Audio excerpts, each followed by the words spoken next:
Hi friend, welcome to daily blog Ubharta Bharat channel. मैं हूं आपकी होस्ट रूबी ठाकुर।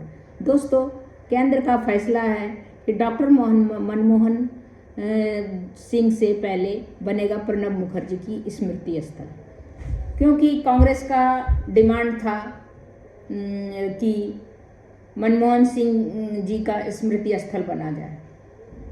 तो केंद्र का ये फैसला आया कि प्रणब मुखर्जी भी उतना ही इम्पोर्टेंट आदमी थे जितना डॉक्टर मनमोहन सिंह जी थे, इसीलिए उनका भी स्मृति स्थल बनना चाहिए। पूर्व प्रधानमंत्री मनमोहन सिंह की याद में जो स्मृति स्थल बनाने को कांग्रेस की मांग और विवाद के बीच केंद्र सरकार का फैसला, पूर्व राष्ट्रपति प्रणब मुखर्जी के लिए भी स्मृति स्थल बनाने का फैसला किया है। संभव है कि वह पहले बने, क्योंकि इसके लिए स्थल का चुनाव हो चुका है, जबकि सरकार द्वारा किए गए विकल्पों में अभी मनमोहन सिंह के परिवार की ओर से फैसला नहीं आया है। 1 जनवरी को केंद्रीय शहरी विकास मंत्रालय ने प्रणब मुखर्जी की बेटी शर्मिष्ठा मुखर्जी को पत्र लिखकर इसकी जानकारी दी। बिना किसी मांग को सरकार की ओर से स्मृति स्थल बनाए जाने पर बहुत खुशी व्यक्त की और प्रधानमंत्री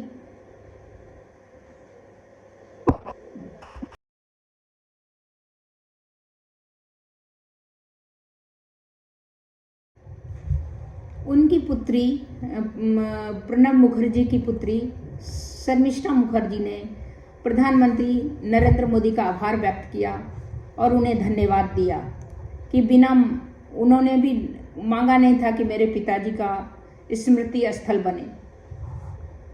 लेकिन इसके बाद ध्यान देने की बात यह है कि मोदी सरकार 2019 में प्रणब मुखर्जी को देश के सबसे बड़े नागरिक सम्मान भारत रत्न से भी सम्मानित कर चुके हैं।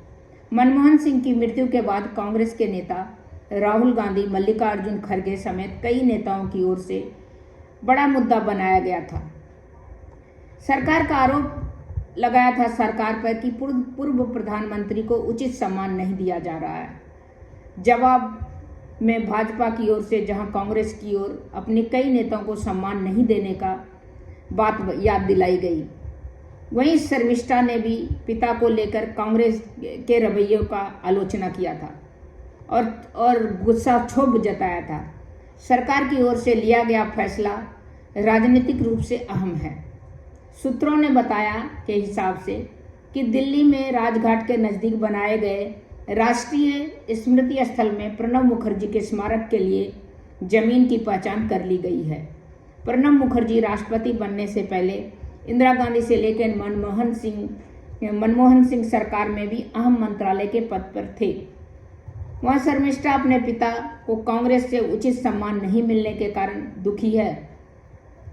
पिछले कुछ अरसों से लगातार हमलावर रही है।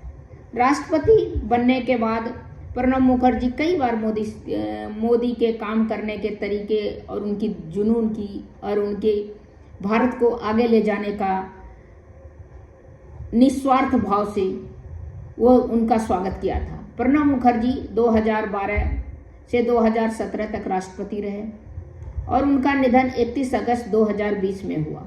शर्मिष्ठा मुखर्जी ने अपने पिता के नाम के स्मृति स्थल की जानकारी इंटरनेट मीडिया प्लेटफॉर्म एक्स पर के पोस्ट के जरिए दी।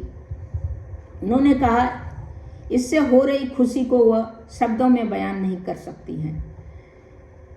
यह प्रधानमंत्री मोदी की उदारता, बड़प्पन का, जिन्होंने बिना मांगे पूर्व राष्ट्रपति के नाम पर स्मारक बनाने का फैसला किया है।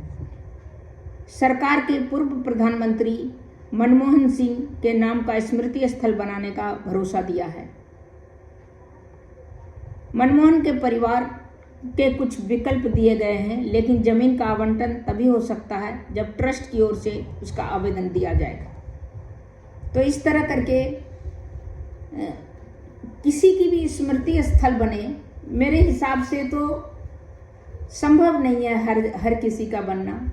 उनको उस दिन याद किया जाए जिस दिन उनकी मृत्यु हुई है, उस दिन उनको याद किया जाए उनके फोटो को माल्यार्पण किया जाए, मौन रखा जाए, उनको याद किया जाए। स्मृति स्थल अगर बना देने से कोई अगर जाता नहीं है तो वो धीरे धीरे उसकी याद या आदमी के दिमाग में नहीं रहेगा कि किसका है नहीं है।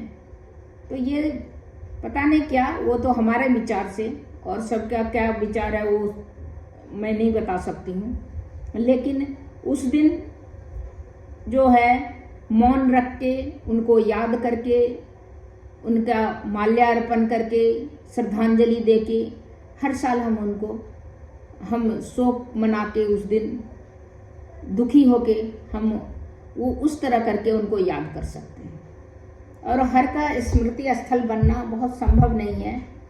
अब तो संजय गांधी का बन गया, राजीव गांधी का बन गया, इंदिरा गांधी का बन गया। कारण है कि वो लोग कांग्रेस में थे, उन्हीं की सरकार कंटिन्यू चली आ रही थी तो उनका बना, नहीं तो बाकी का हर किसी का बन पाना मुश्किल है।